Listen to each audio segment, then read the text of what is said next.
Tepat ketika Chen Ping tidak bisa mengetahuinya, tiba-tiba seorang lelaki tua dari peringkat ketujuh dari Body Fit Realm mendatangi Chen Ping. Bagian depan pesawat. Nak, serahkan pecahan jiwa es yang kamu ambil, dan aku bisa menyelamatkanmu. Melihat Chen Ping menurunkan tubuhnya, lelaki tua itu berpikir bahwa Chen Ping telah mengambil pecahan jiwa es. Orang tua itu juga merasa bahwa Chen Ping hanya berada di peringkat keempat dari Body Fit Realm, jadi dia bertindak sembarangan. Di sini untuk merebutnya. Dari sudut pandangnya, Chen Ping akan dengan patuh menyerahkannya jika dia mengancamnya. Chen Ping melirik lelaki tua itu dan berteriak. Dia tidak punya waktu untuk bermain dengan orang ini, dia harus mempelajari dengan cermat mengapa orang-orang ini mati. Masih tidak bisa menghilang. Kamu sangat berani, kamu berani berbicara dengan orang tua seperti ini, kamu mencari kematian. Pria tua itu tampak marah. Tepat ketika lelaki tua itu sangat marah, Chen Ping tiba-tiba datang ke depannya dan menamparnya. Tamparan ini langsung mengejutkan lelaki tua itu. Aku menyuruhmu pergi, tidakkah kamu dengar? Jangan menggodaku untuk membunuhmu. Chen Ping menatap lelaki tua itu dengan dingin dan berkata. Orang tua itu ditampar, dan nafas di tubuhnya melonjak seketika, dan dia menggertakkan giginya dengan marah, anak baik. Jika kamu berani memukulku, aku akan membunuhmu. Lengan baju lelaki tua itu berkibar, tubuhnya melompat, dan dia menamparkan Chen Ping dengan telapak tangan. Dia awalnya berpikir bahwa jika dia menakuti Chen Ping akan menyerahkan pecahan jiwa es. Tapi sekarang sepertinya tidak mungkin untuk tidak melakukannya. Chen Ping bahkan tidak melihat lelaki tua itu, tetapi terus mengamati lapangan tempat para tukang reparasi yang baru saja meninggal. Tanda seru. Para biksu ini semuanya sama, setelah seseorang meninggal, cahaya putih redup melintas di basis kultivasinya, dan kemudian ia naik ke udara dan melayang. Seolah-olah ada sesuatu yang menyerap kekuatan ini di udara. Melihat Chen Ping bahkan tidak memandangnya, lelaki tua itu langsung marah, dan kekuatan di tangannya sedikit meningkat.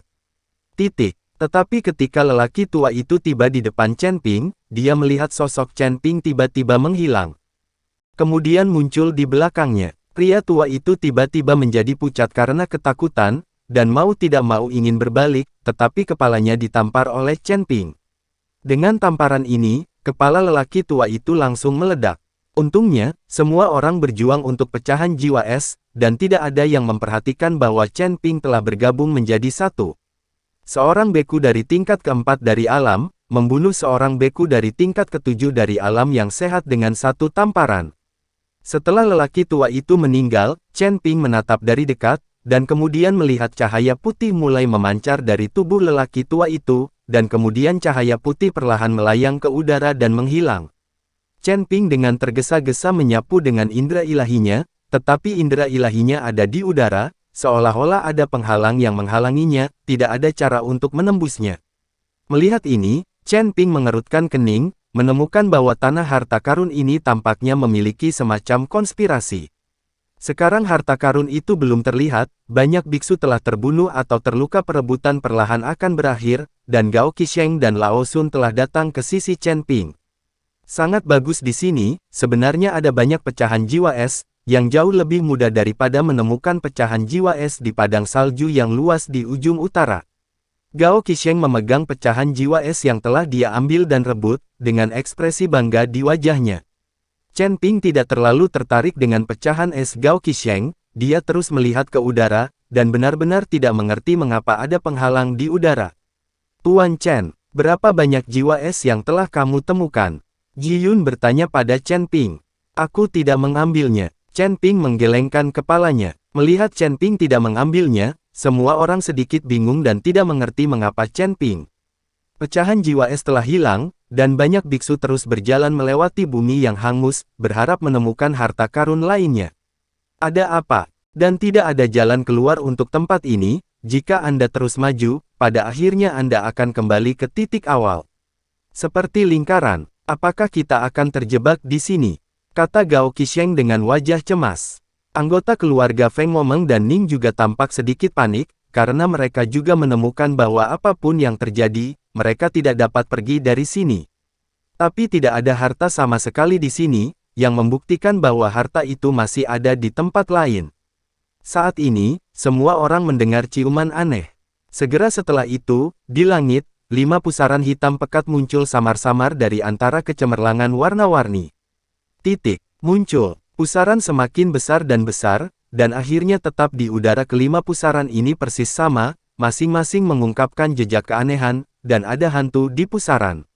Hisap samar bocor. Apa ini? Melihat pusaran yang muncul di langit, Ji Yun mau tidak mau bertanya dengan rasa ingin tahu. Yang lain juga melihat ke atas, tetapi mereka benar-benar tidak bisa melihat 5 pusaran itu. Ini harusnya portal atau semacamnya, kita harus melewati pusaran ini untuk mencapai tempat lain. Arah.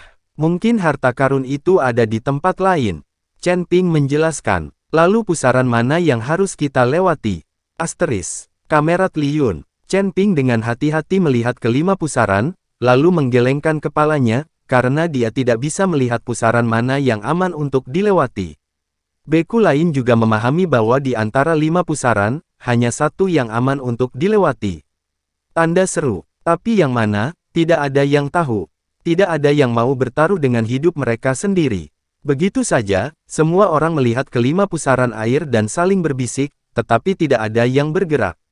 Namun seiring berjalannya waktu, kelima pusaran itu justru menyusut sedikit demi sedikit, seolah-olah kapan saja semua menghilang. Melihat pemandangan ini, semua orang panik.